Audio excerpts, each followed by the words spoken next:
Bienvenidos, distinguidos amigos, a este coloquio del Inter-American Institute for Democracy, que va a tratar el tema cese de la usurpación o liberación. Preside la sesión y hace moderadora nuestra directora María Fernanda Egas, y hoy día tenemos 4 panelistas.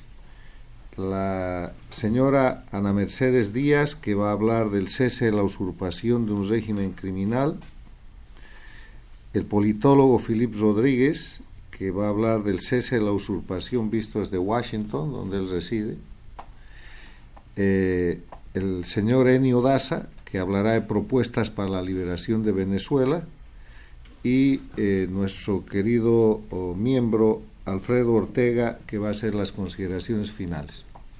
A nombre del Inter-American Institute for Democracy, bienvenidos, y simplemente hacer unas precisiones respecto a la metodología del coloquio. El coloquio es la forma más dinámica que tiene el Instituto para intercambiar ideas. En general, es una reunión donde hay un expositor y un grupo de personas que tiene la característica que después de la exposición los participantes pueden preguntar, pueden opinar, pueden participar. Hoy día tenemos 4 panelistas. Cada panelista va a hablar 10 minutos. Las exposiciones van a ser grabadas y después de las exposiciones, de las 4 exposiciones, la moderadora va a dar el uso de la palabra a través de una lista que ella va a realizar de acuerdo a las solicitudes que se hagan, y conforme corresponda va a conceder la palabra directamente a uno o varios panelistas para que hagan las respuestas. Como se trata de preguntas y no de otras intervenciones, la gente que asiste puede hablar hasta 2 minutos por cada pregunta y la moderadora está en absoluta libertad de dar o no la palabra dependiendo del tema de que se trate. Con esas formalidades quiero decirles que cuando hablamos de cese de la usurpación o liberación, quiero dejarles simplemente un marco de referencia porque estamos hablando de Venezuela. Yo escribí una columna que es muy conocida y que ha tenido cientos de miles o millones de visitas, que se llama Liberen a Guaidó. Liberen a Guaidó ha sido escrita hace varios meses ya y empieza diciendo: Guaidó está preso. No físicamente todavía, aún no está físicamente preso, pero está preso del mayor acto de mezquindad política que está reflejado en un instrumento aprobado por la Asamblea Nacional de Venezuela, que es el grupo opositor, que ha maniatado a Juan Guaidó con lo que llaman el Estatuto para la Transición a la Democracia en Venezuela. Estatuto en el cual, con muchos artículos y con mucha explicación y con muchas palabras, como caracteriza a los doctorcitos de la América Latina, donde se incluye mi país, con mucha terminología leguleyesca, han planteado que la agenda, la hoja de ruta para la transición de la dictadura en la cual está hoy día Venezuela a la democracia tiene 3 pasos. Primero, el cese de la usurpación; segundo, el gobierno de transición; y tercero, las elecciones libres. En esa mi columna, y en opiniones, análisis y exposiciones que he hecho con posterioridad a esa fecha, en todo esto que ya es una historia larga, en la cual Juan Guaidó es el presidente encargado o presidente interino de Venezuela, sostengo y afirmo que esa agenda está maliciosamente hecha para impedir a Guaidó que gobierne, y que el único que no reconoce a Juan Guaidó como presidente encargado es la propia Asamblea. Lo reconocen como presidente de la Asamblea y lo que están haciendo ahora es un gobierno asambleísta. Guaidó no tiene gabinete, Guaidó no ha nombrado un solo ministro, los embajadores han sido nombrados por la Asamblea y todo el mundo, 50 y tantos países, reconocen a Juan Guaidó como presidente encargado, le aceptan los embajadores, se lucha para que él lleve adelante el proceso de recuperación de la democracia, pero la propia Asamblea lo tiene preso.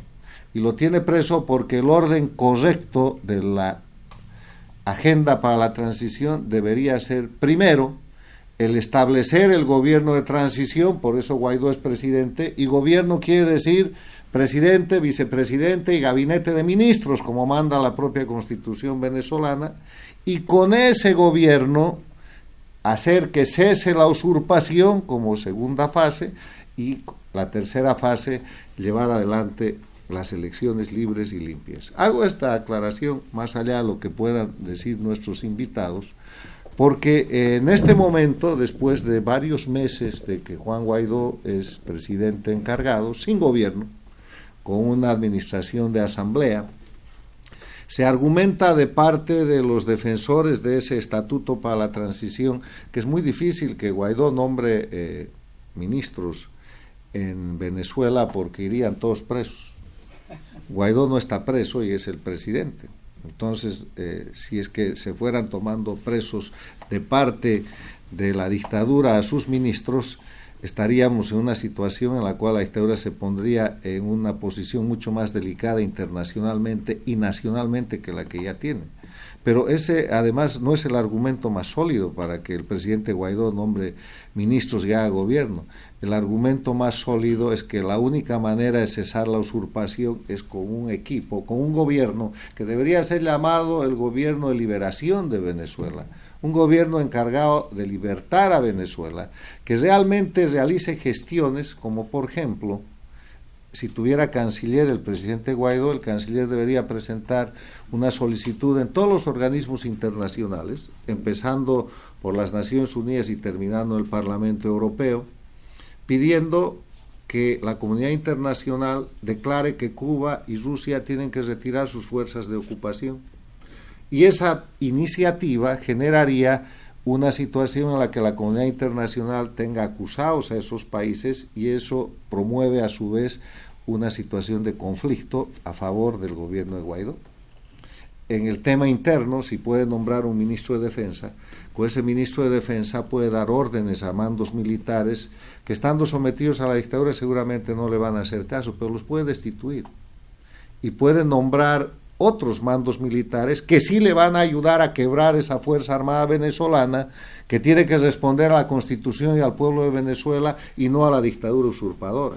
Mi punto es que si no hay presidente con gobierno, si no hay gobierno, vicepresidente y gabinete, no hay iniciativas para cesar la usurpación y no hay manera que la agenda del Estatuto para la Transición, que está mal hecha, cumpla su primer punto del cese de la usurpación si es que la gente que está luchando por la libertad y la democracia de Venezuela, dentro de Venezuela, no toma acciones, bajo el liderazgo de su presidente, que está reconocido por más de 50 países y que es Juan Guaidó. Con esas precisiones, yo espero que este coloquio del cese de la usurpación o liberación en Venezuela ayude a liberar a Guaidó y con eso ayude a liberar de verdad al pueblo venezolano, porque ya se ha perdido demasiado tiempo en una señal del clásico egoísmo político latinoamericano, en el cual todos los miembros de la Asamblea están pensando cómo un joven como Guaidó puede tener el éxito y la popularidad que tiene y lo están asfixiando. Y al asfixiarlo le están dando vida a la dictadura. Gracias. Bueno, dicho esto,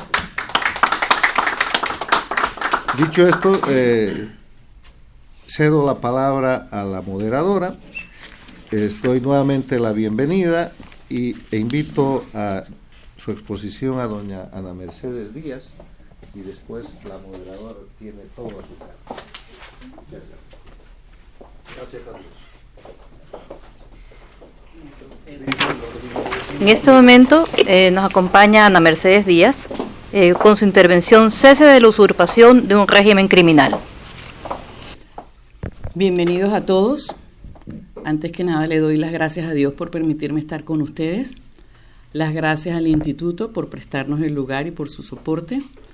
A los panelistas que esta noche me acompañan, a ustedes por su presencia y a las personas que nos están siguiendo por internet. Hablar ahorita de la tragedia venezolana y lo que sufre el pueblo venezolano es llover sobre mojado. El tema que nos ocupa hoy es el cese de la usurpación. Esa frase que lleva 5 meses, día y noche, repetida como un mantra: cese de la usurpación. Para muchos de nosotros, cese de la usurpación es vacío ante la gravedad de la situación del pueblo venezolano. Si nosotros entendemos que usurpar significa apropiarse indebidamente de algo, la situación de Venezuela es muchísimo más grave de una apropiación indebida. El Estado venezolano desaparece. Venezuela desaparece. Y cuando decimos que Venezuela desaparece, es porque el concepto de Estado tiene 3 elementos fundamentales: territorio, pueblo y gobierno. ¿Qué es el territorio hoy de Venezuela? Un territorio ocupado, un territorio donde las mafias, donde el terrorismo, donde definitivamente el territorio como tal desdibujado, por el Zulia, por Bolívar, en Nueva Esparta, en todos los estados estamos ocupados por mafias. Ese es el territorio que hay ahorita en Venezuela. Pueblo, población. ¿Cuál es la realidad del pueblo venezolano? Una población enferma, una población desnutrida, una población que sale día a día a ver qué consigue para comer, que si tiene que, con mucha suerte, en un carro de basura puede conseguir algo que comer, donde los niños se están muriendo todo el tiempo, neonato. Es terrible si hablamos de la población del Estado venezolano. Pero qué decir del tercer elemento: gobierno. Un gobierno de criminales, un gobierno de asesinos, un gobierno de mafias. Y por eso el problema de Venezuela es mucho más grave que una simple usurpación. Venezuela ahorita tiene un gobierno de criminales donde los delitos y el ser criminal es lo que le da vigencia para estar. Narcotráfico, el cartel de los soles. Venezuela se ha convertido en el primer país narcotraficante del continente. No nos extraña que en todas partes llegan cargamentos de droga. Pero ¿por qué llegan cargamentos de droga tan fácilmente de Venezuela? Porque en algunos países usan pistas secretas, escondidas. En Venezuela no. En Venezuela la droga sale del propio aeropuerto, custodiado por los militares. Esa es la realidad del pueblo venezolano en cuanto al narcotráfico. Recordamos cómo en el año 2013, 1 tonelada, 300.000 kilos en Air France, un avión en Francia. 31 maletas de droga. ¿De dónde salieron? Del aeropuerto internacional venezolano. Pero no solamente hay droga en Venezuela, no solamente hay narcotráfico, también tenemos terrorismo. Quizás algo de lo que mucha gente no se ha dado cuenta. En Venezuela hoy hay campamentos de Hezbolá, hay entrenamiento de terroristas, tenemos a la FARC. No es raro que tengamos casos, y me perdonan que la mala pronunciación, pero no sé árabe. Personas como Abbas Hussein Har, Ayman Said Youman, Qasem Obar Saleh, personas muy vinculadas al Hezbolá, muy vinculadas al terrorismo, pululando por el mundo con identificación venezolana. Que esto no es nuevo. En el año 2004, Antonio Cubillas, María Asunción Arana, que eran de la ETA, también tenían pasaporte venezolano. Y qué decir de Rodrigo Granda, el canciller de la FARC.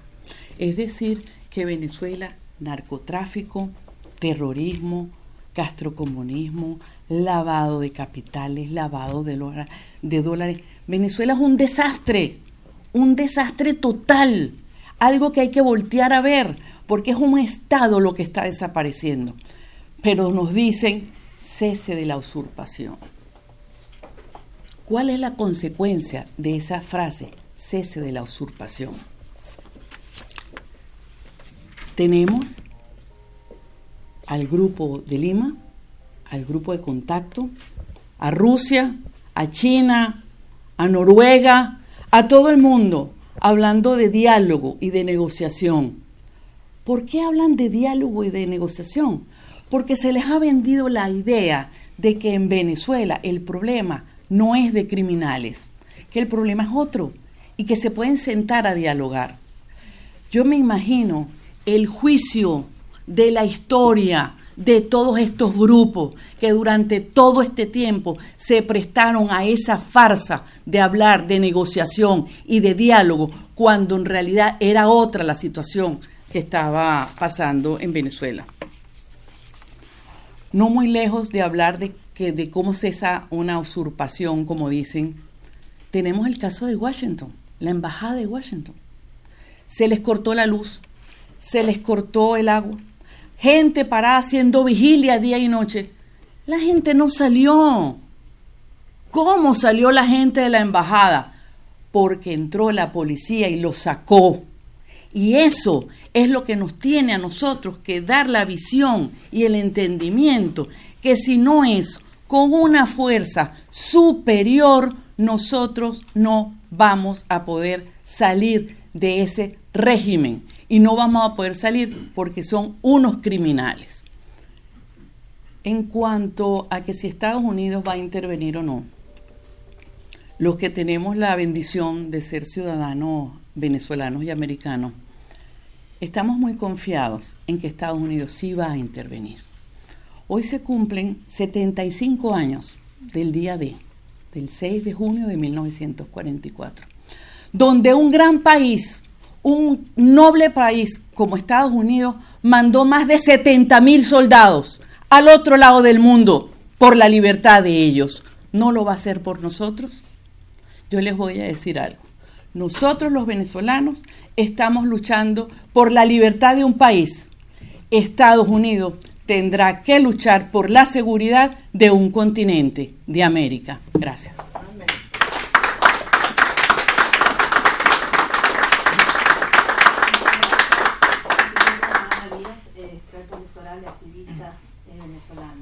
Ahora vamos a ir con la exposición de Philip Rodríguez, llamada Cese de la usurpación, visto desde Washington. Philip Rodríguez es un politólogo, investigador y analista internacional.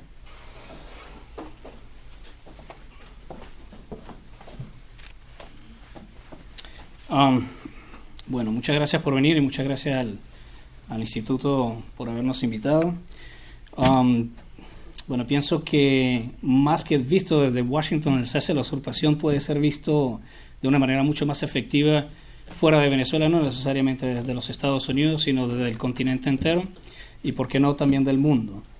En primer lugar, en Washington existen muchas preocupaciones sobre cómo se desarrolla la dinámica del cese de la usurpación.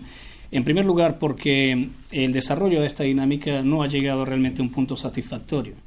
Eso tiene preocupado a las personas y a los gobiernos, tanto americanos como gobiernos de otros países, que han dado su respaldo institucional al presidente encargado Juan Guaidó, y que se han visto, pues, envueltos en una situación de contradicción y conflicto de intereses. En segundo lugar, esa situación está viéndose con mucha preocupación porque, como dijo la doctora Ana Mercedes, el chavismo, el régimen venezolano, ya no es un problema solo de Venezuela, es un problema que se ha convertido en un riesgo geopolítico. Y ese riesgo geopolítico lo ven en la región como un asunto que tiene que solventarse de inmediato. A este propósito, y esto es una de las preocupaciones también que en Washington ha despertado, es que más allá de cooperar con el cese de la usurpación, la clase política venezolana ha devenido como un obstáculo del cese de la usurpación, ¿no? Del gobierno de transición y las demás etapas de la liberación venezolana. ¿Qué quiere decir con esto? Quiere decir que más allá de prestar un servicio a la nación, esta clase política pretende establecer un diálogo con unas personas que deben ser consideradas como terroristas, y eso ha convertido a la oposición venezolana, desgraciadamente, en factores de riesgo adicional. en términos geopolíticos. ¿Por qué? Porque han obstruido un proceso cuyo propósito es la liberación de Venezuela. A raíz de estos complejos escenarios institucionales, nosotros también podemos agregar el desencanto que recientemente ha habido por la decisión del secretario general de la OEA, Luis Almagro, de darle un respaldo a la dictadura boliviana, cuyas razones hasta ahora simplemente podemos especular, ¿no? Yo particularmente manejo dos escenarios. El primero es la reelección del secretario general Luis Almagro, que tiene como propósito, digamos, seguir trabajando por una agenda en provecho de Venezuela, en provecho de la región latinoamericana. Lo que no queda claro es cómo esta agenda puede ponerse, digamos, en correspondencia con el apoyo a Bolivia, que también es un régimen que apoya directamente a la tiranía venezolana. Entonces allí hay una especie de contradicción, ¿no?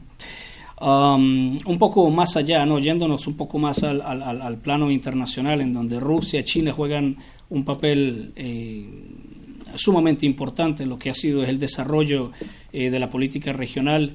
Una de las cosas que yo quisiera mencionar como muy preocupantes que se ven desde Washington y de todo el hemisferio es que el tratado entre Rusia y Estados Unidos de los misiles sobre los misiles balísticos de alcance intermedio está llegando a su fin en julio, del cual Estados Unidos se ha retirado en el 2016.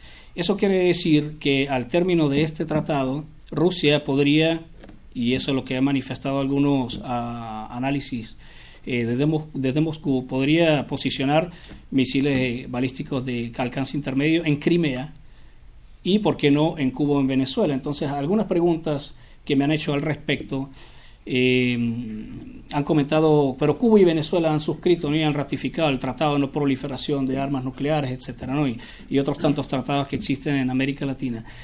Para responder a esas preguntas yo simplemente hago alusión al caso de Irán, que gracias al contexto que se desarrolla en el ámbito internacional y a las sanciones que Estados Unidos ha impuesto, ha prometido retirarse del Tratado de No Proliferación Nuclear, lo cual obviamente es sumamente desfavorable para la región del Oriente Medio. Lo mismo puede pasar en América Latina, eso no es descartable, de manera que este proceso que se ha llevado a cabo de forma ineficiente, de forma ineficaz, y que se ha visto obstaculizado por la propia oposición venezolana, es visto en toda la región latinoamericana como un serio desafío a la seguridad regional, ¿no? Seguridad nacional, seguridad regional en términos de los canales de narcotráfico, en términos de las relaciones que existen entre el régimen venezolano y los grupos terroristas, los distintos focos de crimen organizado que se han creado dentro del territorio venezolano y que ahora hacen vida de la explotación minera del coltrán, del uranio, del oro, han permitido el ingreso de fuerzas irregulares armadas que vienen desde Colombia, desde otras latitudes, como por ejemplo el grupo Wagner de Moscú, para proteger esos focos delictivos y poner en riesgo tanto a Colombia como a Brasil, que son los vecinos regionales los primeros afectados por esta situación. Esto es algo que se ve con muchísima preocupación a nivel de las cancillerías colombianas y brasileñas.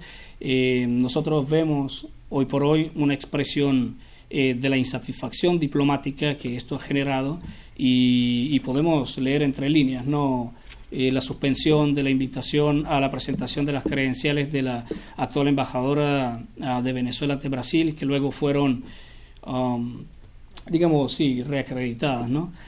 Y también la opinión de Mike Pompeo y del Departamento de Estado con respecto a la necesidad de la organización de la oposición venezolana, lo que podemos ver que se ha notado una preocupación creciente al respecto. Un tema importante que creo que hay que tocar es la institucionalización del crimen, que es, en mi opinión, lo que se pretende hacer con los nuevos diálogos que han tenido lugar en Oslo, en Noruega. Cabe destacar que la misma lógica, la misma metodología se siguió para institucionalizar el crimen en Colombia. Fue lo que hicieron con las FARC, Noruega fue el país que le otorgó el premio Nobel a Juan Manuel Santos. Han seguido la misma dinámica y han tenido a Cuba como mediadora de un proceso. Esto quiere decir que, digamos, ambos procesos tienen la misma dinámica, tienen la misma estructura y digamos, por definición están sujetos a un mismo resultado, que es institucionalizar el crimen en Venezuela. En particular, nosotros, pues, las personas que estamos comprometidas con la libertad de Venezuela, hemos perseguido el objetivo de tratar de llevar una petición en Estados Unidos para que el Departamento de Estado declare al Partido Socialista Unido de Venezuela como un grupo terrorista, porque según la definición califica, y poder actuar en conjunto con el Departamento del Tesoro y el Congreso de los Estados Unidos, precisamente para crear las oportunidades de combatir a estas personas, de combatir el crimen organizado, de combatir el terrorismo y el narcotráfico como debe ser. Si se quiere, podría ser un juicio de valor, pero me parece indignante que existan personas que quieran establecer un diálogo con terroristas y criminales que tienen una deuda con la sociedad venezolana, que tienen una deuda con el continente latinoamericano y que tienen una deuda con el mundo y que ahora pretenden ser parte de un diálogo, digamos, de un pacto, ¿no? Y de un cese de la usurpación que hasta el momento no tiene realmente una narrativa clara. No se sabe qué es realmente el cese de usurpación, si es el cambio de una foto por otra, si es un exilio con beneficios, si es una transferencia de poder. No se sabe realmente qué es, y en las esferas institucionales en Estados Unidos realmente es preocupante ver cómo esta dinámica se ha quedado en el camino, ¿no? Uno de los detalles, digamos, uno de los elementos más importantes con el que quisiera concluir con respecto a Venezuela y con lo que ha dicho el secretario Pompeo de la necesidad de la organización de la oposición venezolana, alude a la grave crisis que sufre Venezuela en este momento, y no me malinterpreten, la crisis humanitaria es una crisis de grandes magnitudes, pero la mayor crisis que sufre Venezuela es la crisis de representación. Esa crisis de representación ha generado compulsividad electorales, y no solo en Venezuela, ha generado compulsividad de aceptación institucional, y por eso Estados Unidos y otros países han aceptado a Guaidó, han aceptado al Partido Voluntad Popular como representantes del interés nacional, porque realmente, digamos, desde el punto de vista de la formación política y de la representación, piensan que no existe una alternativa. Sí existe. Esa alternativa es la sociedad civil. La sociedad civil se diferencia de los partidos políticos porque no tiene ningún objetivo político. El objetivo de la sociedad civil es el interés nacional, y en este momento el interés nacional es muy claro: la conservación de la integridad territorial, el bienestar de la población y la expulsión de las fuerzas extranjeras que ocupan el país, y también, pues, poner ante la justicia a los criminales chavistas que hoy también tienen secuestrado el Estado Nacional. Todo esto para evitar las subsecuentes etapas que todo este proceso lleva a cabo, en las cuales irremediablemente, si de aprobarse la Constitución que se está consolidando en Cuba a partir de la Asamblea Nacional Constituyente, convertiría en Venezuela en definitiva en un Estado fallido, ¿no? Nosotros vemos cómo las consecuencias de todas estas etapas se han traducido en una crisis migratoria, en una crisis humanitaria, y en otras crisis de diversa índole, de diversa naturaleza, que ha afectado irremediablemente a los países vecinos. Yo entiendo a veces que la diplomacia tiene un orden específico, que la institucionalización de la diplomacia no permite la radicalización del discurso, pero quisiera dedicarle estas palabras no a los gobernantes, sino a las naciones, que de no hacerse lo que debe hacer, esta crisis va a afectar a todas las naciones de la región por igual, incluyendo a los Estados Unidos, y por eso es necesario ejercer presión, y ejercer presión continua a las esferas políticas, en donde la decisión pública debe tener el interés nacional y la seguridad regional como los principales objetivos. Gracias. Muchísimas gracias, Philip. Ahora nos acompaña el señor Enio Daza, activista, con propuestas para la liberación de Venezuela.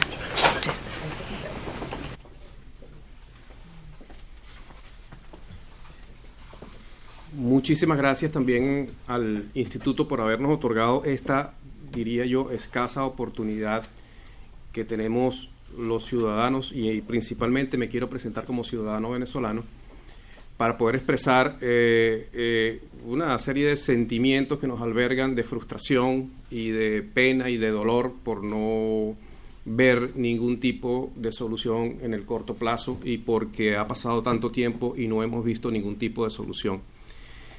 Para mí es muy importante aclarar que me debo identificar como activista político venezolano de derecha, específicamente de derecha capitalista, porque si vamos a hacer un estudio completo y profundo del problema venezolano, tenemos que comenzar con lo ideológico. Si nos vamos a llamar radicales, vayamos a la raíz del problema, que no es otra que la ideología que se ha aplicado en Venezuela desde que comenzó la democracia con el título de socialdemocracia. En Venezuela se han aplicado todas las fórmulas y todos los principios referentes al socialismo en cuanto a control social y en cuanto al control absoluto del poder, y no hemos visto desde que se logró la instalación de la democracia en Venezuela otra cosa que una involución hasta la situación que estamos viviendo en este momento. Paso a paso, por ejemplo, no creo que hay un ejemplo más claro para demostrar esto que estoy diciendo, que la evolución del bolívar como moneda a través del tiempo, que no ha hecho más que devaluarse. Desde que comenzó la democracia en Venezuela no hemos visto que haya habido una devaluación en el bolívar. El bolívar ha perdido constante y persistentemente su valor, arruinando persistentemente y continuamente al venezolano en cuanto a lo económico. Sí, el asunto es ideológico, y tanto la Cuarta como la Quinta República no hicieron otra cosa que evolucionar hasta lo que hemos visto hoy, una especie de fusión entre lo político y entre todo tipo de vicios morales y éticos, que lo vemos con la participación y con la afiliación entre el gobierno y grupos terroristas como Hezbollah, el narcotráfico, todo tipo de tiranías a nivel mundial. Esto ha decantado en lo que debemos decir, en lo peor que se puede presentar en cuanto a la moral y a la ética. Y para nosotros, y sobre todo para mí, es importantísimo que si vamos a tratar el problema, lo tratemos desde lo ideológico. Creo que solamente la derecha venezolana, una derecha que un movimiento político que ha tratado desde hace muchísimo tiempo ha tratado de insurgir en el ambiente político venezolano, desde Renio Tolina, desde Carlos Rangel, desde otras figuras de la política venezolana que han tratado de hacer y tratado de influir en el venezolano para tratar de enrumbar o enderezar el rumbo del país para que no terminara en este momento en lo que es, y que han sido sistemáticamente bloqueados, aplastados desde todo punto de vista mediático, cultural, político, y hasta el presente, donde nos ha costado muchísimo tratar de llegarle al venezolano para que escuche una narrativa diferente, para que escuche un cuento diferente, para que escuche unas razones diferentes a lo que está sucediendo.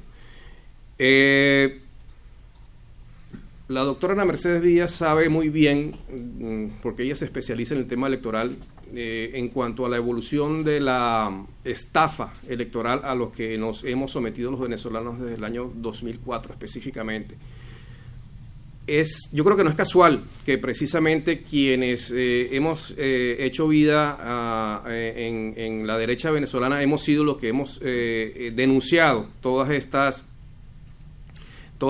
maniobras electorales desde el punto de vista electoral, para tratar de truncar la voluntad del pueblo, tratar de truncar la voluntad de los ciudadanos, que de otra manera hubieran evitado que Venezuela terminara como está en este momento.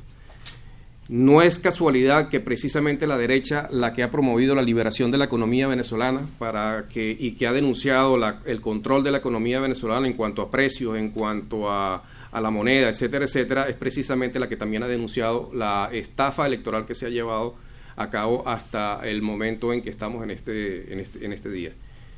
Por tanto, creo que, casualmente, tomando en cuenta que la realidad en este momento nos lleva a que en este momento en Estados Unidos es gobernado por una tendencia claramente de derecha, pro libre mercado, pro libre libertad individual, seamos nosotros los de la derecha lo que estamos llamados a organizarnos y a presentar y a poner sobre la mesa la única verdadera opción que debería estar sobre la mesa, como una organización, una asamblea ciudadana que proponga un plan real y que se presente como un interlocutor válido para que podamos realmente, junto a Estados Unidos, llevar a cabo una estrategia de liberación real para Venezuela. Porque, como lo dijo la doctora Ana Mercedes Díaz, no podemos continuar con estos eufemismos que tratan de tapar la realidad y que tratan de esconder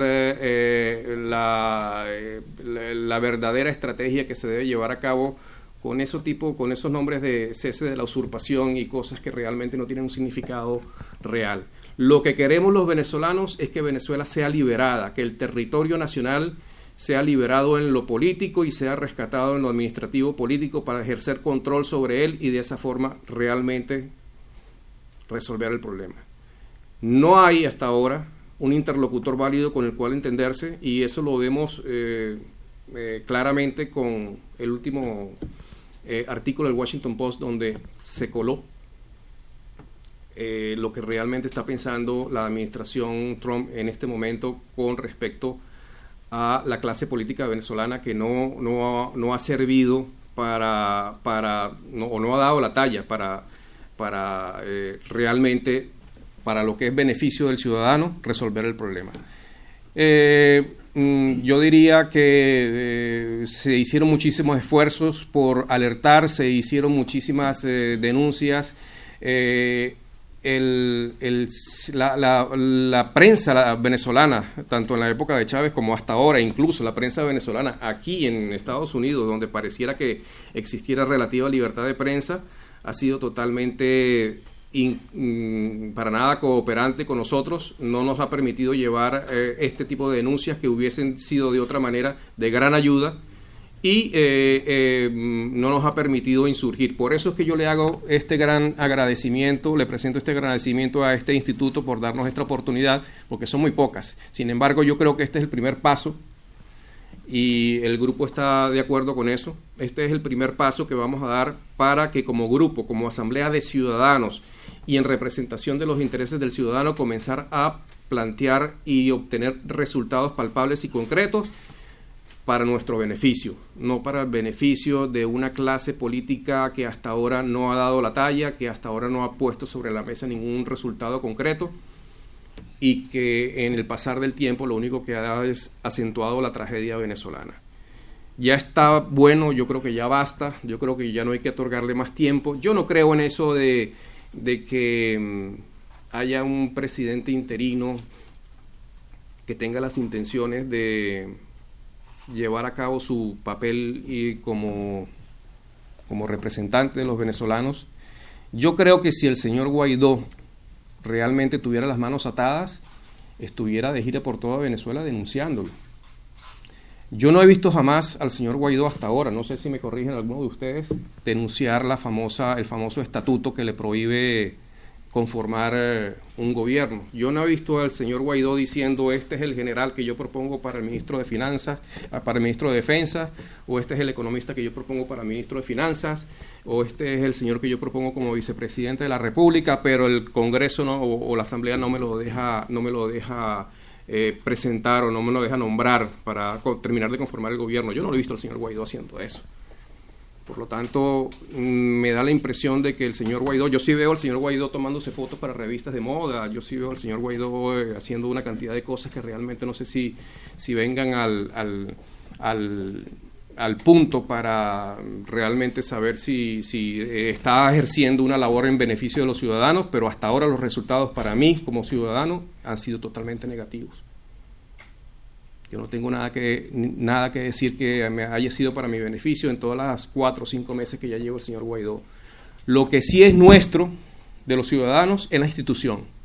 Lo que sí nos pertenece es la presidencia interina.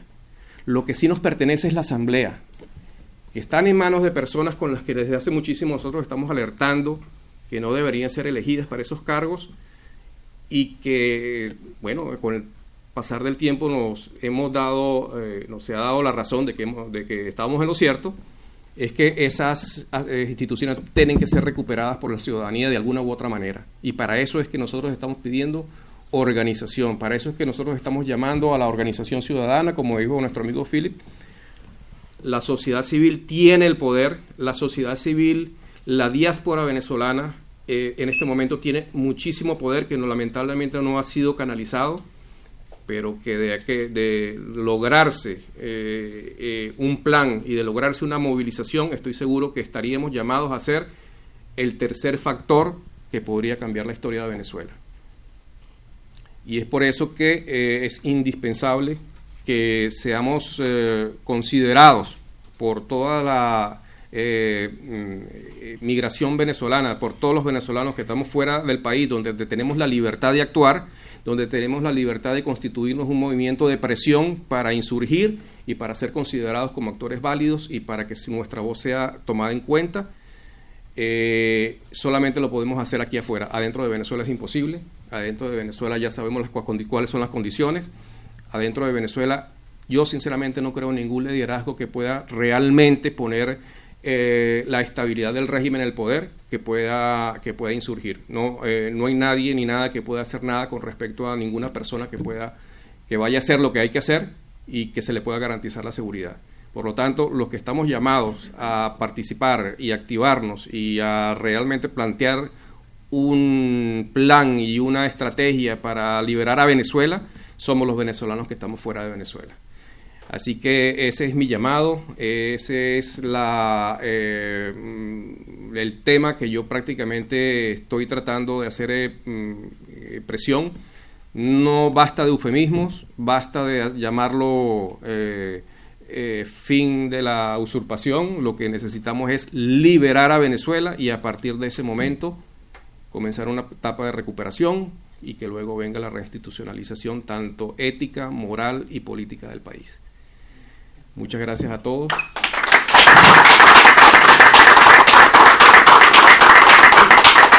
Le damos las gracias al activista venezolano Enio Daza y ahora vamos a pasar con Alfredo Ortega, politólogo, magíster en análisis y resolución de conflictos, con sus consideraciones finales.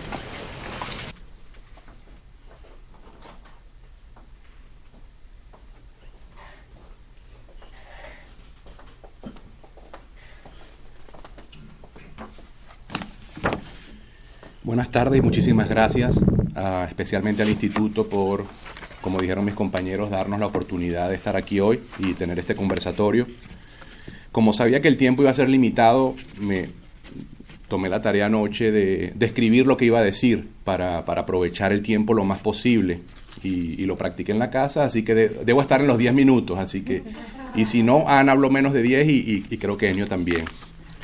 Cuando discutíamos sobre el título de este coloquio o conversatorio, fue bastante sencillo arribar a este que conseguimos, de cese de la usurpación o liberación. Y fue sencillo porque entendimos prontamente que se trataba de dos cosas totalmente diferentes. En ese empeño tan astuto como irresponsable de banalizar la realidad, el grupo que hasta ahora exitosamente se ha abrogado el título de opositores al régimen, mostraron nuevamente su capacidad para distorsionar la cruda realidad, esta vez con una definición que parecía tomada con guantes y pinzas quirúrgicas: el cese de la usurpación, una frase tan rebuscada como inocua.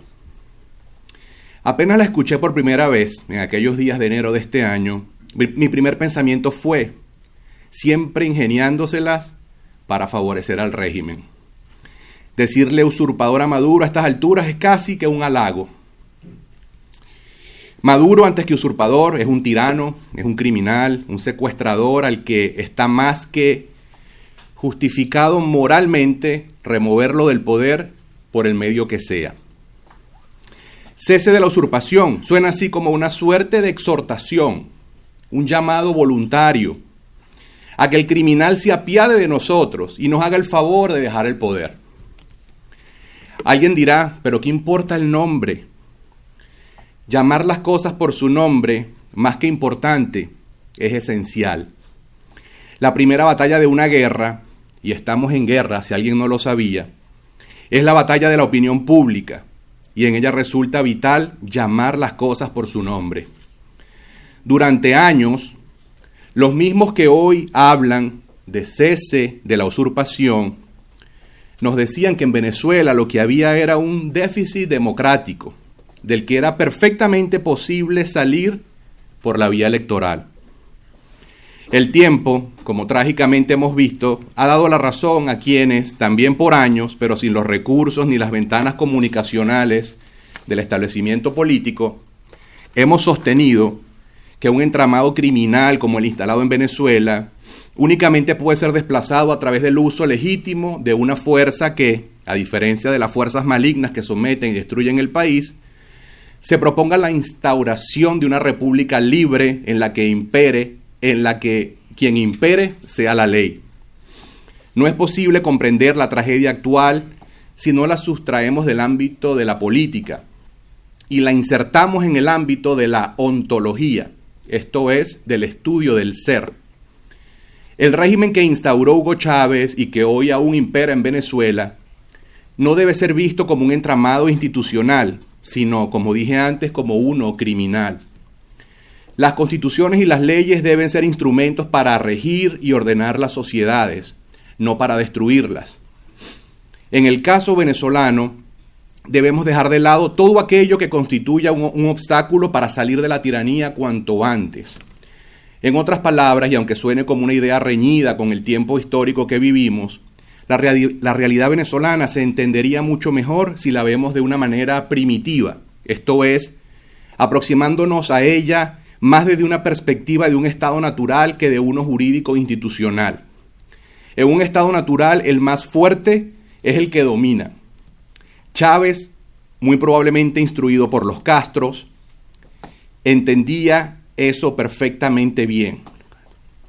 Por ello, mientras la llamada oposición política se empeñaba en contar votos y recolectar firmas, Chávez contaba fraudes electorales y con ellos contaba fusiles, tanquetas, escudos y milicianos. Entendía, como pocos, que al final del día la política se reduce a la fuerza física y que, como en un estado natural de cosas, el fuerte es el que domina. Si de lo que hablamos es de liberar al país y no de cohabitar con la barbarie, al igual que ocurre con las leyes de la física, la única manera de someter una fuerza X es con una fuerza Y superior a la X. Como comprenderán, al lado de esta complejísima realidad, el concepto de usurpación queda más que descubierto como un simple eufemismo que no da cuenta del problema de fondo. Como sabemos de sobra, el Estado venezolano, más que usurpado, ha sido asaltado y destruido, y en su lugar se ha instalado el Estado criminal chavista, y por favor, me perdonan la redundancia. Como proyecto hegemónico, el chavismo, o para hacerlo más general, el socialismo del siglo XXI, y aún más general, toda forma de socialismo, no se plantean una sociedad libre y de convivencia, sino una sociedad donde termina imperando un sistema de dominación en la que el Estado está por encima de una sociedad que, indefectiblemente, siempre termina subordinada y sometida. De ello se desprende que, frente al Estado chavista, de nuevo, frente a los socialismos del siglo XXI, la única forma que la población puede existir es si está sometida. En suma, la ecuación es sencilla. O buscamos que fuerzas de bien los sometan a ellos, o ellos nos seguirán sometiendo a nosotros. Si tratamos la tragedia que atraviesa Venezuela con la urgencia que amerita, nos damos cuenta que no hay un segundo más que perder.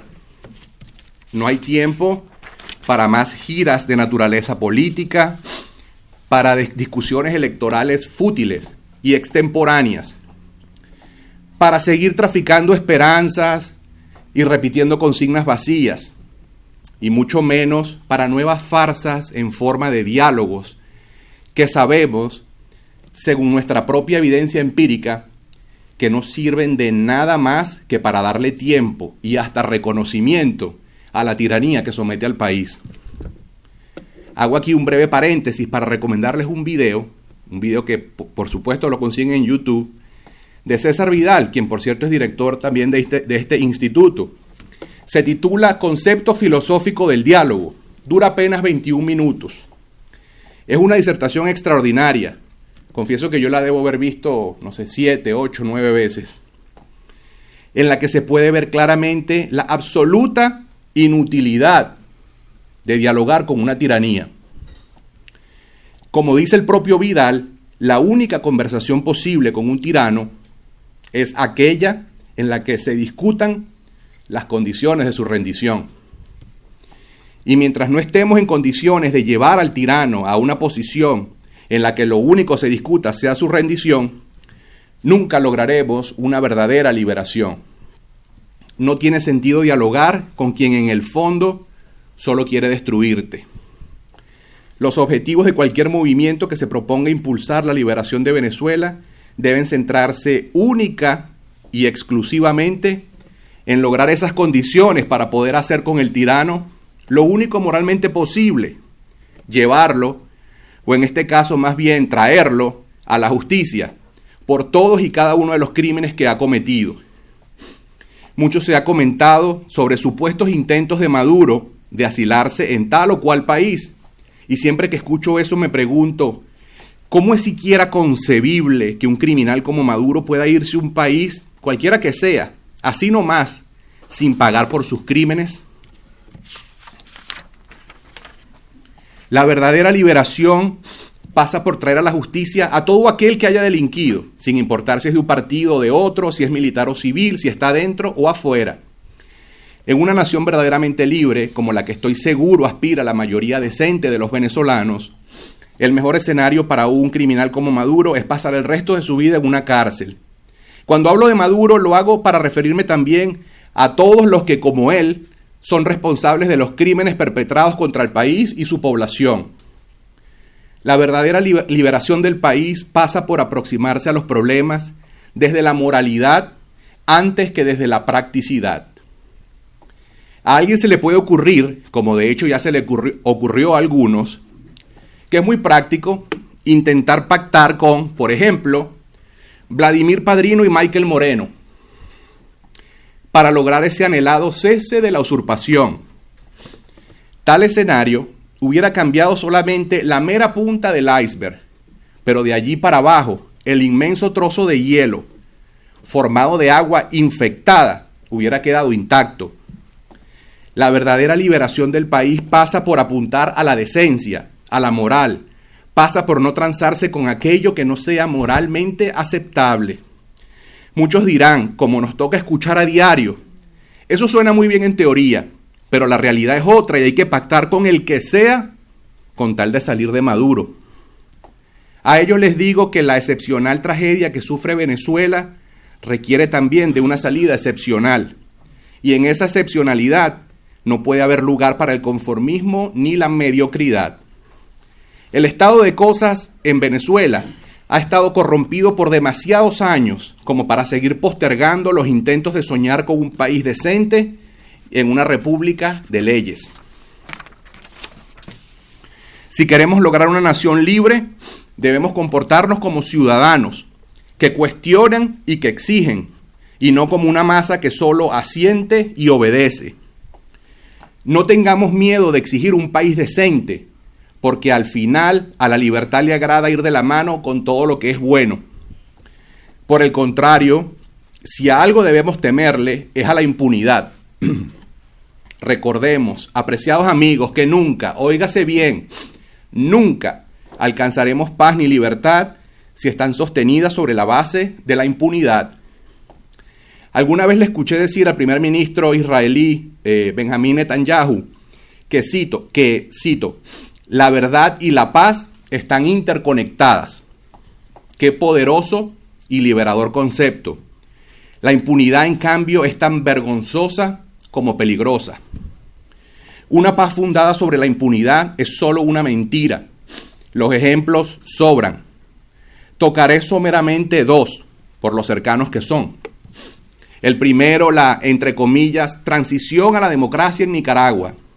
El segundo, los acuerdos, esto no entre comillas, de impunidad de La Habana. Cuando en 1990 los sandinistas perdieron el poder en elecciones y se vieron forzados a entregarlo, aunque parcialmente, quienes lo tomaban no se percataban que sin transformar profundamente el Estado nicaragüense, y esto iba desde luego mucho más allá que de simplemente haber obtenido una mayoría circunstancial que llevó al poder a la señora Violeta Chamorro, las condiciones para un posible retorno de ese otro movimiento que podemos llamar criminal, llamado sandinismo, permanecieron casi intactas. Y era solo cuestión de tiempo para que regresara, de nuevo de la mano del dictador Daniel Ortega, tal como lo hizo en el 2007. Miremos hoy a Nicaragua, otra tiranía criminal que asesina y tortura a manifestantes pacíficos, que somete a la prensa, que cercena todas las libertades. Pensemos por un instante, ¿dónde podría estar Venezuela en unos años si cometemos el imperdonable error de pactar con los responsables de destruir al país en primer lugar? ¿Se imaginan un gobierno de transición con Juan Guaidó de presidente, con Vladimir Padrino de ministro de Defensa y con Michael Moreno como cabeza del Poder Judicial, tal como se intentó el 30 de abril? ¿Sería una transición de qué a qué? ¿De Maduro a Guaidó?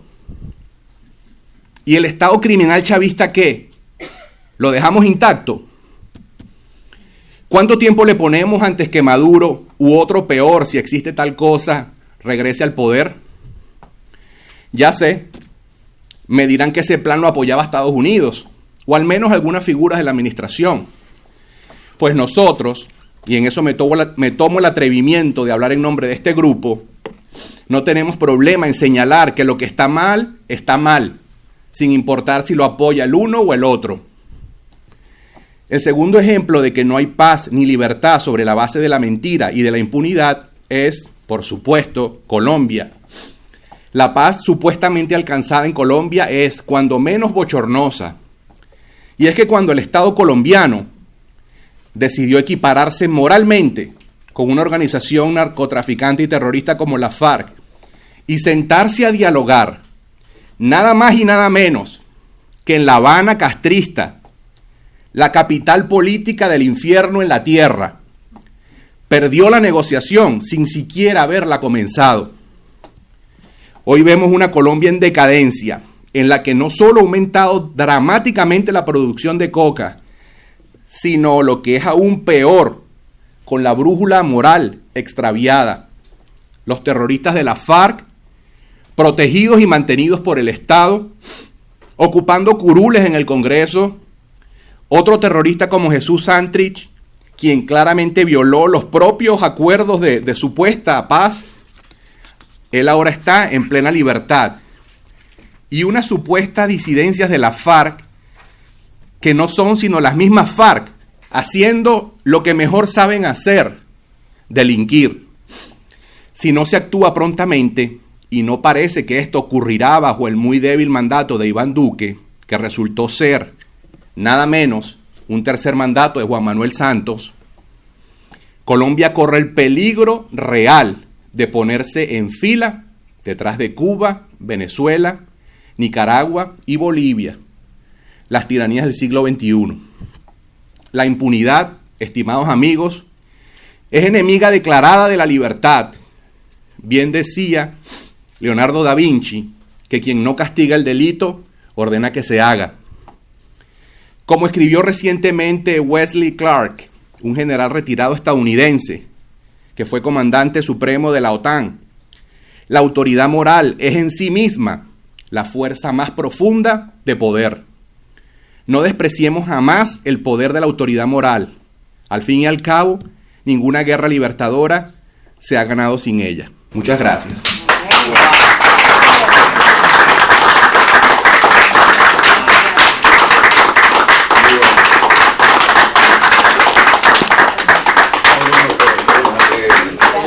Muchísimas gracias, Alfredo Ortega. Vamos a dar inicio en este momento al coloquio. Un segundo.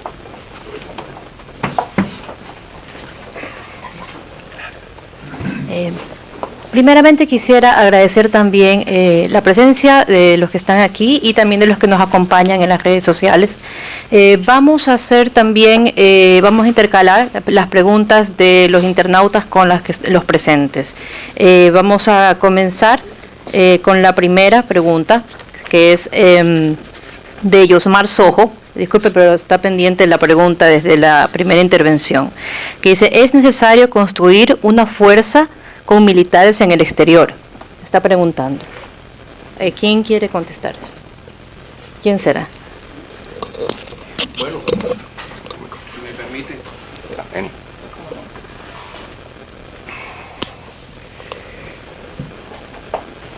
El régimen ha dado todas las señales de que no quiere una solución pacífica ni transitoria. El régimen quiere aferrarse contra toda voluntad al poder, sin tener en cuenta para absolutamente nada la vida de los venezolanos, la vida de niños, la vida de ancianos, sin tener el menor interés por la salud, por la suerte de ninguno de los venezolanos. Bueno, ¿qué otra cosa se puede deducir de semejante situación? Que la única salida posible será por la fuerza. Por lo menos en este momento creo que todos estamos de acuerdo que no habrá una salida pacífica. Todos deseamos que en el transcurso de los días, en el transcurso del tiempo, esta situación cambie y que realmente se logre transitar hacia una solución política en Venezuela que no represente o que no involucre muertes y más destrucción del país. Pero en el presente lo que tenemos que tener en cuenta y aceptar es que esto es una realidad. El régimen no se quiere ir por las buenas.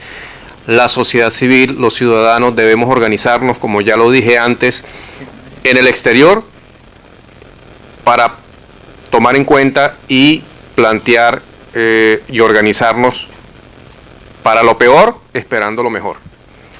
Sí, definitivamente tenemos que organizarnos para ello. Definitivamente solo podremos salir de esto con una fuerza militar que someta a estos criminales. El que esté pensando que va a salir con diálogo o con negociaciones está muy equivocado. La realidad es que saldremos únicamente con una fuerza superior que lo someta. Gracias. Gracias, Genio. Gracias, Ana. Un segundo.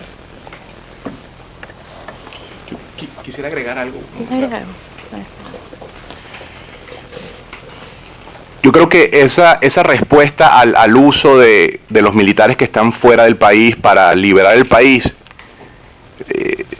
solamente nos la puede dar la única persona o el único país que puede liderar el proceso que hace falta para liberar a Venezuela, y es los Estados Unidos, y no los Estados Unidos en general, sino muy puntualmente la administración de Donald Trump. Toma una persona como Donald Trump el sueño que tenemos de liberar el país es solo posible porque una persona como Donald Trump está en el poder. No estoy hablando ni siquiera de un hombre que fue a capitular los valores de la libertad a La Habana como Barack Obama. No estoy ni siquiera pensando en los demócratas. Es que yo creo que con ningún otro republicano tendríamos el chance o la oportunidad real, porque Donald Trump tiene claro algo que un estadista no se puede dar el lujo de no tener claro, y es la diferencia entre el bien y el mal. Y yo estoy convencido que hablando con las personas correspondientes, teniendo, como comentaba Ennio, interlocutores válidos. Donald Trump es una persona que se puede persuadir, que se puede convencer de que lo más conveniente para Estados Unidos y para el mundo es que Estados Unidos intervenga. Los detalles militarmente no los conozco, las alianzas tampoco las conozco, pero esa pregunta particular de si es con militares venezolanos en el exilio o no, la pueden responder ellos. Yo quisiera agregar algo al respecto también. La intervención militar necesariamente crea distensión, crea tensión diplomática, y no nos olvidemos que Venezuela y Estados Unidos, o en este caso Venezuela y América Latina, no son los únicos actores que están presentes en esta tragedia, ¿no? Yo pienso que tomar en cuenta que Rusia tiene tropas regulares en Venezuela es un tremendo factor de distensión y de disuasión diplomática. Para que esto suceda, para que una intervención militar exitosa tenga lugar sin tener tensión diplomática, pienso que el procedimiento más adecuado sería trabajar con el Departamento de Estado para que el Departamento de Estado designe al PSV como organización terrorista. En ese caso podríamos hacer un bypass en la protesta diplomática de Rusia sobre el principio de ¿cómo se llama? El principio de... el principio de autodeterminación de los pueblos y el principio de la no intromisión, ¿no? Yo creo que esa es una de las pocas vías que nosotros tenemos, lo cual es bastante difícil en este momento, porque estoy seguro que Estados Unidos está de acuerdo. Y si nosotros repasamos el concepto de terrorismo, ¿no?, que es un grupo terrorista, o el terrorismo, una acción que usa la violencia y la intimidación de manera ilegal contra un grupo de civiles o contra la población civil para acceder al poder político, el PSUV califica, ¿no?, para ser llamado un grupo terrorista, pero al mismo tiempo realmente es desconcertante, y yo creo que la comunidad internacional así lo es, ver que con un potencial grupo terrorista la oposición venezolana pretende dialogar e incluso llamarlos a elecciones. Entonces tenemos que repasar estos detalles muy bien, y por supuesto el uso de la fuerza. Las únicas cosas que deben estar en la mesa de negociación es: uno, ustedes se rinden por las buenas y nosotros les garantizamos un juicio justo. Dos, no se rinden, nosotros los perseguiremos, y pues las consecuencias, como de toda característica bélica, no existen garantías algunas. Damos paso a la pregunta de José Venegas. ¿Quieres venir mejor? No, te escuchamos. No, pero para la... es para que la escuche la audiencia mejor. Un comentario corto, en realidad. Entiendo esto del uso de la terminología, es muy importante, lo del cese y la usurpación, ¿no? Pero yo lo relativizaría en base a tres cosas. Una, porque la solución es militar. Entonces acá las palabras se acomodan exclusivamente en función del objetivo militar. Y creo que la resolución es militar. La segunda es que en el mundo en que vivimos, desgraciadamente, lo electoral es santo, y la libertad es una cuestión ideológica, ¿no? O sea, es como que saltearse el comicio, la forma del comicio es un pecado mortal, y atentar contra la libertad es un pecado venial, que es exactamente al revés. Pero en ese sentido, creo que como ese es el lenguaje del mundo, esta relativización, este uso un poco menos definido de los conceptos, ha permitido que la diplomacia internacional, que los gobiernos latinoamericanos que se manejan en ese plano se sientan más cómodos, ¿no? Es como que como cuando uno le habla a un chico, ¿no? Hay que hablarle en el lenguaje en que el chico entiende, aunque uno sepa cuál es el otro objetivo. Entonces, en la medida que eso no esté confuso, a mí no me preocupa.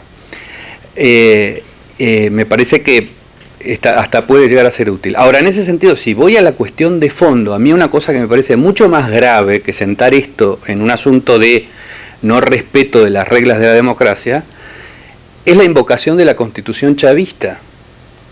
Porque hablemos de usurpación o no usurpación, la Constitución chavista es enemiga de la libertad.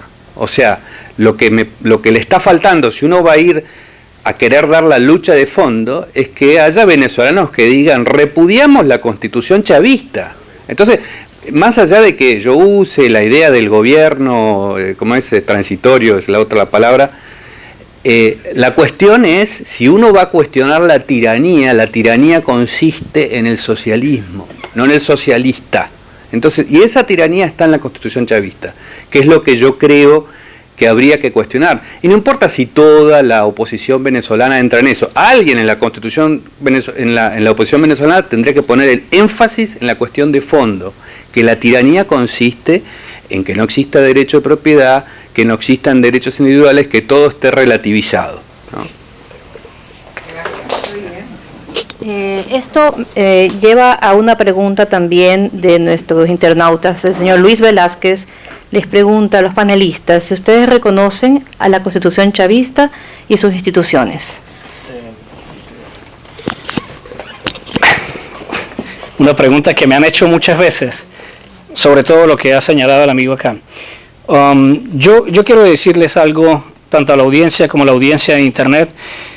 La diplomacia en la actualidad tiene al mundo en guerra y el sufragio universal en crisis de la democracia. Por muy paradójico que esto parezca, nosotros intentamos siempre anteponer las instituciones democráticas a cualquier resolución de un conflicto por la vía de la fuerza. Lo que la gente tiene que entender, y así lo tiene que entender la comunidad internacional, es que el caso venezolano es un caso, es un caso realmente sui generis, que también es una amenaza para la región y que requiere de soluciones radicales, que requiere de soluciones realmente que sean una solución a corto y a mediano plazo. Nosotros no podemos dejar que esta crisis se vaya expandiendo por América Latina. Fíjense, por ejemplo, el tema de la Constitución chavista. Yo he insistido en que uno de los pasos principales luego de deshacernos del régimen chavista es desmantelar la Constitución socialista.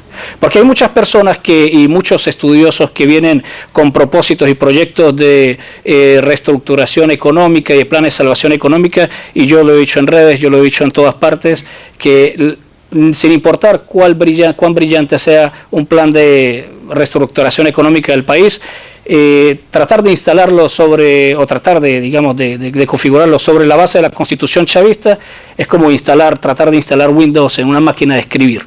Entonces, eso, el deber institucional que nosotros tenemos va mucho más allá de cualquier prerrogativa que tenga que ver con medidas convencionales de resolución democrática.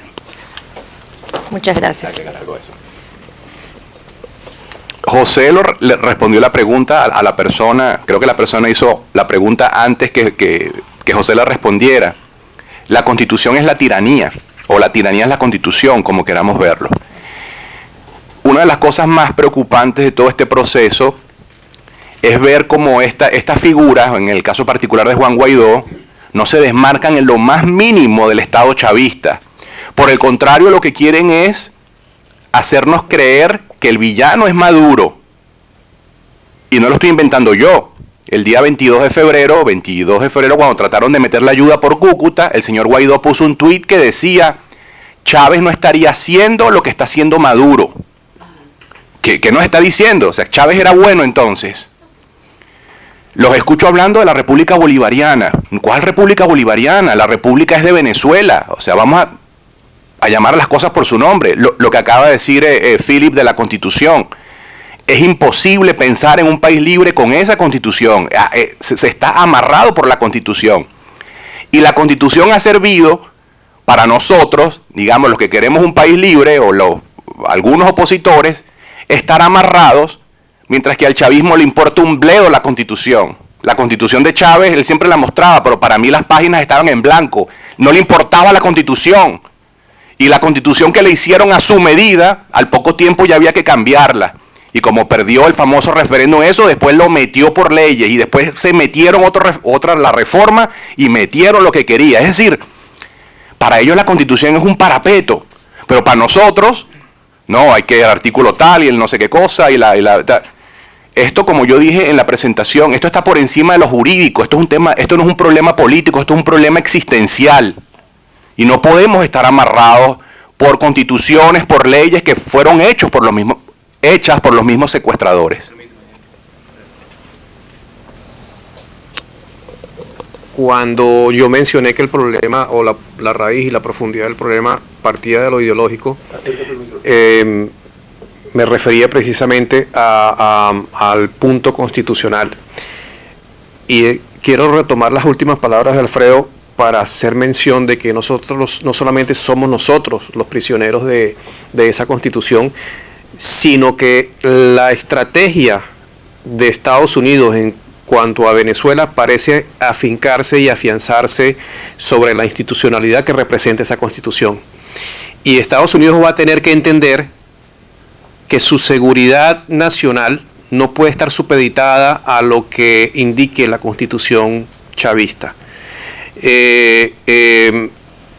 Nosotros somos prisioneros de una institucionalidad porque quienes ocupan la presidencia interina y la Asamblea Nacional de Venezuela están ahí por un proceso electoral totalmente viciado, controlado precisamente por los organismos institucionales electoral del régimen.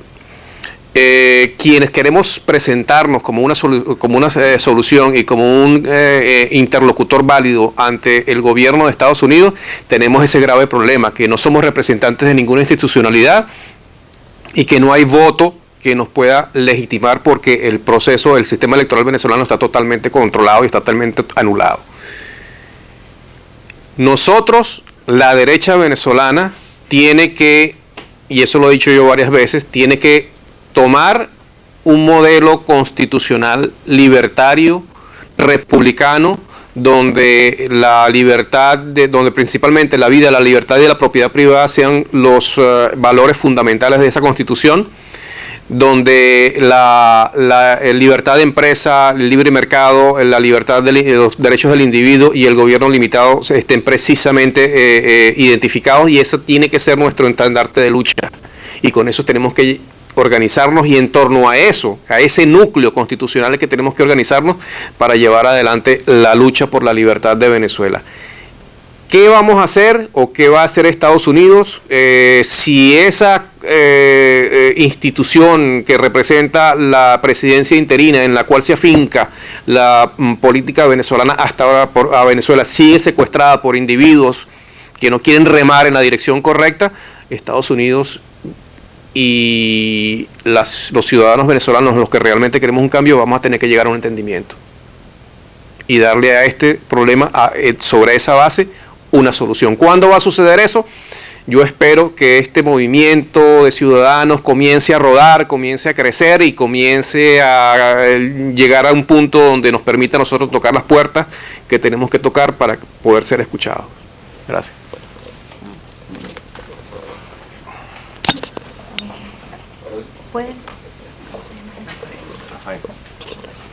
Bueno, Rafael, la palabra. ¿Cómo están? Buenas, ¿cómo están? Déjenme presentarme, primero que nada, a los que no me conocen. Mi nombre es Rafael Urribarri. Yo vengo de ser vicepresidente de la Red Nacional de Asambleas de Ciudadanos. Sigo siendo, porque todavía existe como organización. Cuando conocí a mi querida Ana Mercedes en el CNE, que allá adentro nos ayudó, nos apoyó cuando quisimos ser grupo de electores, ¿te acuerdas? Y nos pasaba las planillas y nos decía cómo teníamos que hacerlo. Increíble, de verdad que te acuerdas, Ana Mercedes, de toda esa experiencia. Así que son muchos años también en esto, muchos años haciendo organización con la sociedad civil. Y me quería referir básicamente a ese punto, a lo de la sociedad civil y lo que hemos estado haciendo, y lo complicado, lo difícil que siempre ha sido la lucha desde la sociedad civil. ¿Por qué? Porque en la sociedad civil tenemos mucha gente valiosa, mucha gente muy buena, gente que tiene características profesionales y de tamaño, que a veces eso parece mentira, nos dificulta ponernos de acuerdo, porque cada uno tiene una visión. Filip, hombre, que estás allá en Washington, Fredo, María Mercedes, el amigo acá, Boris, Jenny, Edward, ingeniero, que conoce muy bien muchas de las cuestiones base de la sociedad venezolana, porque viene de un barrio, y fue saliendo y se hizo ingeniero y nos ha dado muchas lecciones de cómo funciona eso ahí adentro, ¿no? El tema que yo quiero destacar y donde me quiero ir es precisamente a ese movimiento que nosotros hemos venido dándonos pasos. Cuando yo llegué acá el año pasado y hace 2 meses hicimos una agrupación que se llama Red de Participación Ciudadana, donde el logo nuestro dice Poder Ciudadano. Hemos tenido buenas reuniones, hemos sido saboteados, incluso en alguna de ellas, por grupos también de venezolanos acá. Cuando vino Pedro Pedrosa, que hicimos una asamblea con Pedro. Hicimos otra asamblea también donde llevamos un documento a Marco Rubio, que se lo llevó Freddy Solórzano. Entonces, yo lo que quisiera es realmente puntualizar que muchas de las cosas que aquí se están señalando, nosotros las hemos ido conversando y nosotros hemos ido adelantando. Cuando tú nombraste lo del partido del PCV, nombrarlo como, ya nosotros estamos adelantando un recurso ante el TCJ. Y cuando menciono ahorita el TCJ, es donde quisiera, ahora sí, aterrizar con esto, con el TCJ, nuestro TCJ legítimo, Miguel Ángel Martín, que ha hecho un trabajo extraordinario, que tenemos que reconocérselo. En algún momento incluso vamos a ver si podemos hacer algo para reconocer y apuntalar al TCJ. Y quisiera precisamente a ustedes decirles si con el TCJ nosotros también no podemos hacer mucho y avanzar muchas otras cosas e iniciativas y continuar formalizando.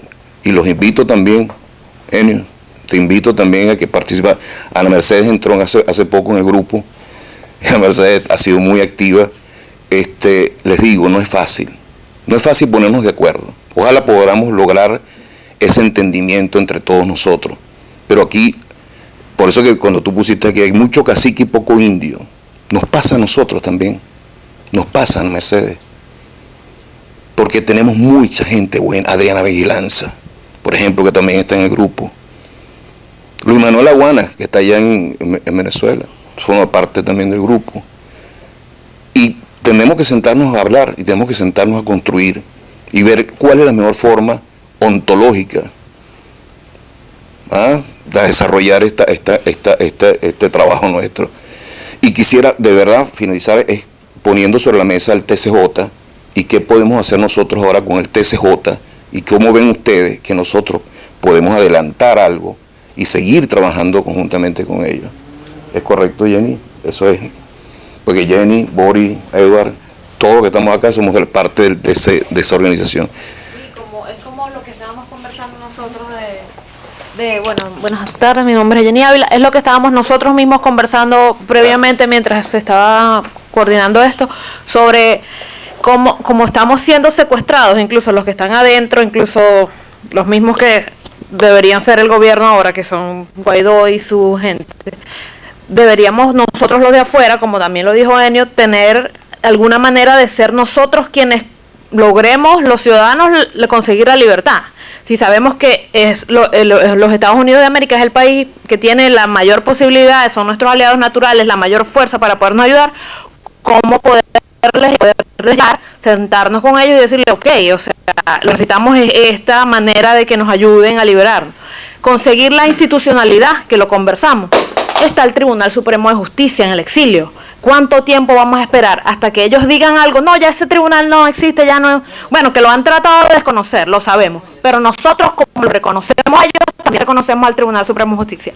Lo deberíamos empoderar y que sean ellos los que se sienten con el Departamento de Estado, definitivamente, porque ellos, sobre todo, el presidente del Tribunal Supremo, Miguel Ángel, ellos saben muy bien cuál es la salida que nosotros necesitamos.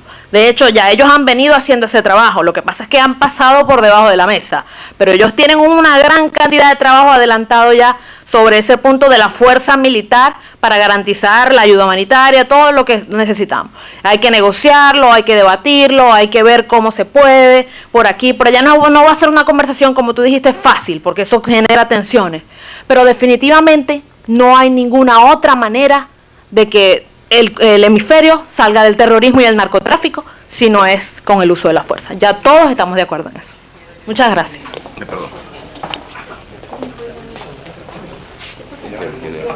Aprovechando que el micrófono está de este lado, me permito un minutico y se los entrego inmediatamente.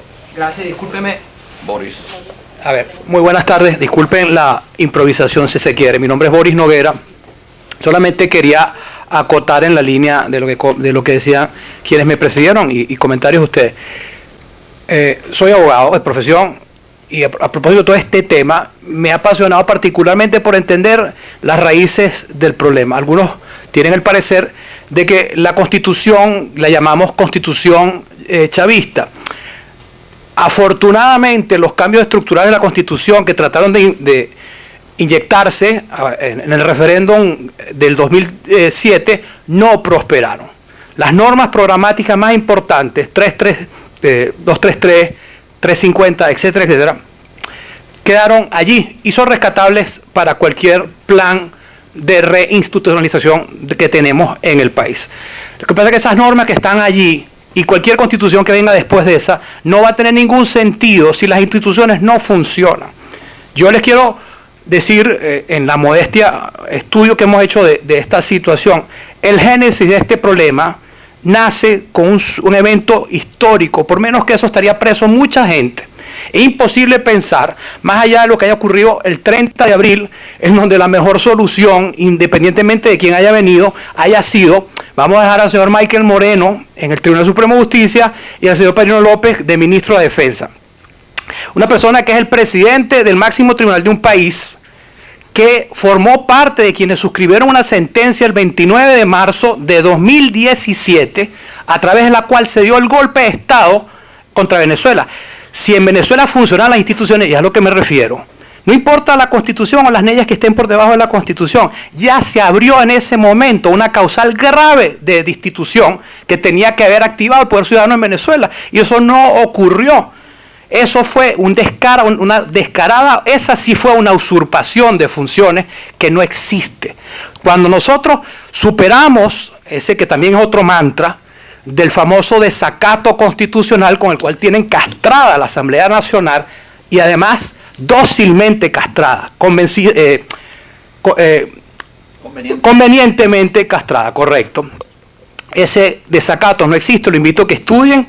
El artículo, yo decía, ¿en qué parte del ordenamiento jurídico venezolano existe el famoso desacato? Pues está en el artículo 23 de la Ley Orgánica del Tribunal Supremo de Justicia, y es una deformación absoluta de esa norma, en la que en todo caso es al revés. Quienes por desacato y por cosas más graves que esa pueden revocar a los miembros del Tribunal Supremo de Justicia de la Asamblea, no al revés. En el peor de los casos se pueden hablar de arrestos, se pueden hablar de penas pecuniarias, pero no eso. Y con esto concluyo, y desde ahí se desmonta toda la desgracia en la que estamos viviendo en este momento. Tienen amarrado de manos a la Asamblea Nacional por el supuesto desacato. Y resulta que el artículo 339 de la Constitución, que regula todo lo referente a los estados de excepción, dice que las funciones del poder público, de los demás poderes públicos, no se paralizan ni siquiera en estado de excepción. Entonces, ¿cuál es el argumento jurídico o metajurídico para que la Asamblea Nacional se haga la sorda o la tonta con toda esta historia? Hay que desmitificar, hay que desarmar esa falacia, esa mentira que nos han insuflado en la cabeza de que la Asamblea Nacional está en desacato. No, la Asamblea Nacional no está en ningún desacato, quiere estar en desacato. Pero definitivamente todo parte por el rescate de lo institucional. Después podremos ver qué se puede rescatar de la Constitución, pero el tema es efectivamente institucional.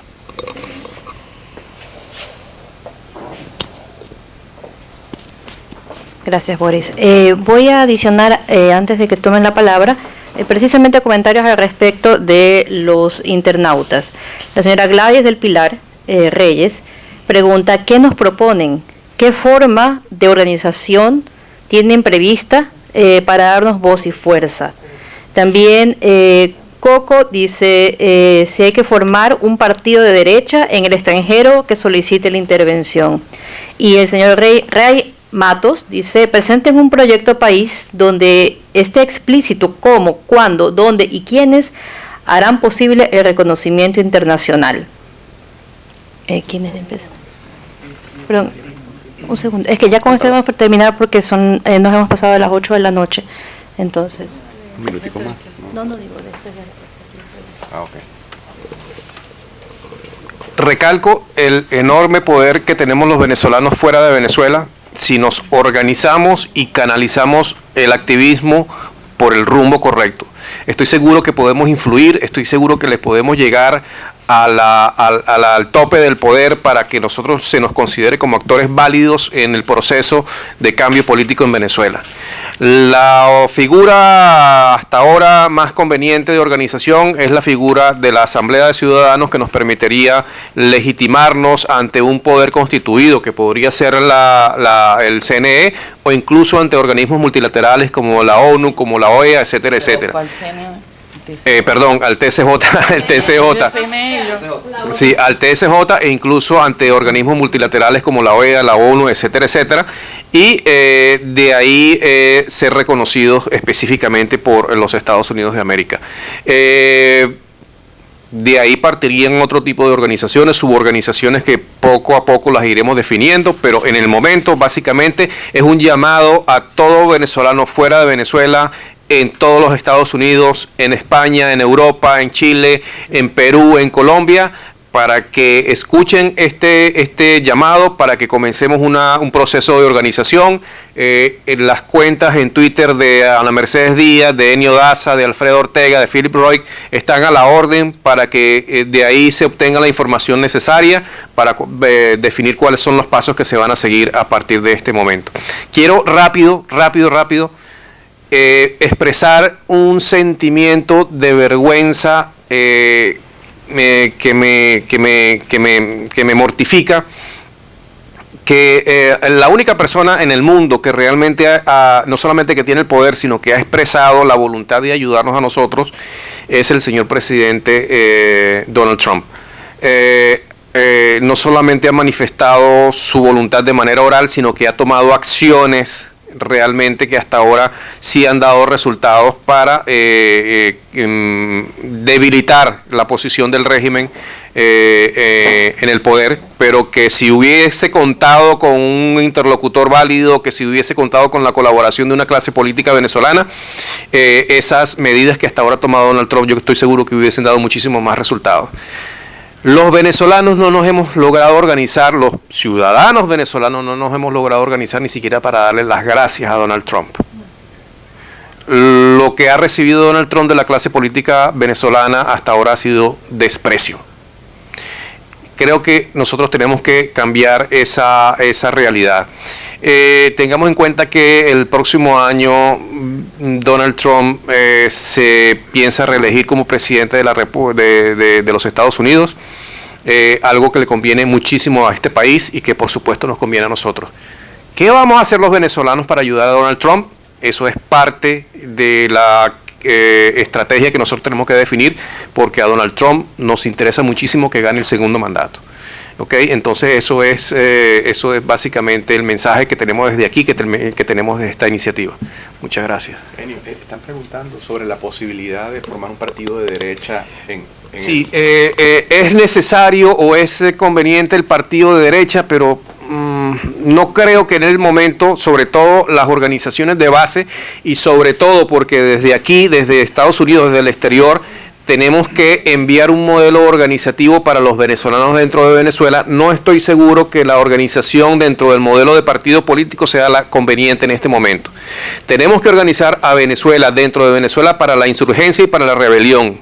Y ese tipo de organización no está contemplada dentro de la organización de un partido político. Yo no sé cuándo pueda haber elecciones nuevamente desde el tipo de vista partidista en Venezuela. Lo que dice el señor Pompeo es revelador. Hay una cantidad de desesperados que quieren hacerse del poder, desesperados socialistas, para aclarar el asunto, ¿no? Que quieren hacerse del poder y estoy seguro que no va a ser para beneficio de los ciudadanos.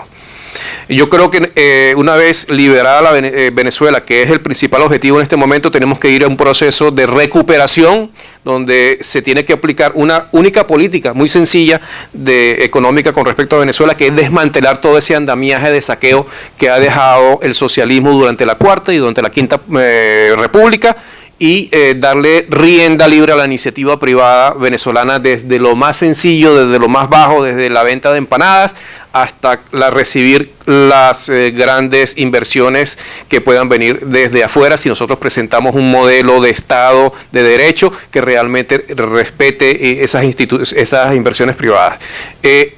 Primero que todo, vamos a poner un plato de comida sobre la mesa en Venezuela y después le damos rienda suelta a estos desesperados que están buscando la forma de hacerse llegar al poder, quién sabe para qué. No creo que sea para nada bueno para los venezolanos, y mientras un verdadero partido político de derecha surge, una verdadera plataforma política de derecha en Venezuela va tomando forma para que realmente haga balance ideológico de poder en el país.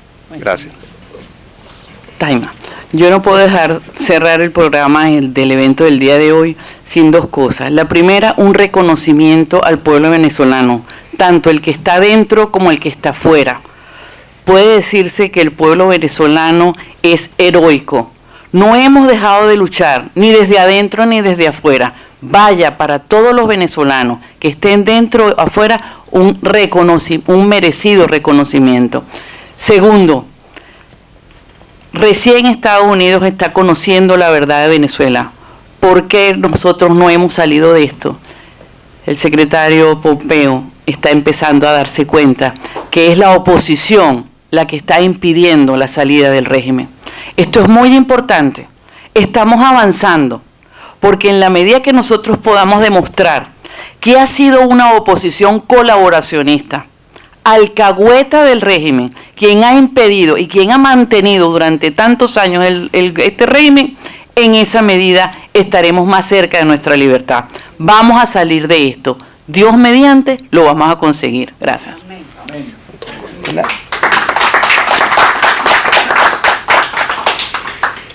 Quiero agregar algo con respecto al tema del partido de derecha. Lo comentó Enio. En Venezuela, uno de los grandes problemas es que no hay un partido de derecha. Enio habló de los intentos en el pasado que fueron boicoteados, saboteados por el establecimiento político. La derecha tiene una ventaja esencial, y es que la derecha funciona. El principal enemigo del socialismo no es el capitalismo, es la realidad. Miren con políticas de derecha donde ha llevado Donald Trump en 2 años de gobierno a los Estados Unidos, el desempleo más bajo en 50 años y todos los indicadores económicos. Es una cosa extraordinaria lo que ha logrado Donald Trump con esta nación. La derecha funciona, la derecha lo que necesita es organizarse mejor. Y hay un tema que también comentó Philip, que es el tema, y lo comentó también Rafael, que es el tema de proscribir, de declarar al Partido Socialista Unido de Venezuela como organización criminal, organización terrorista. Eso hay que hacerlo. Y cuando escuchamos a algunos dirigentes que acompañan el tema de Guaidó y del cese a la usurpación y todo aquello, y dicen, no, que los chavistas están ahí, que son una fuerza, que hay que tomarlos en cuenta. No, señores. Los chavistas que quieran participar, porque también te dicen, ¿qué hacemos con los chavistas? Los matamos. Imagínense semejante ridiculez. No los vamos a matar. Vamos a eliminar el partido, que es una organización criminal, y los chavistas, la gente del pueblo que siga creyendo en eso, que tiene derecho a creer en eso si le da la gana, que milite en cualquiera de los partidos de la oposición, que igual son todos de izquierda. Y ya después llegará el momento de, como decía Enio, de que se forme un partido de derecha, que es lo único que pudiera hacer funcionar la República. Bueno, con esto damos por finalizado este evento. Muchísimas gracias a los panelistas, a Philip, Alfredo, a Ana y a Enio por su participación. Muchísimas gracias a los presentes por haber venido. Muchísimas gracias a quienes nos acompañan en las redes. El Instituto les agradece por acompañarnos en otro evento en el que promocionamos la libertad, la democracia, los derechos humanos y la institucionalidad en las Américas. Muchísimas gracias. Buenas noches.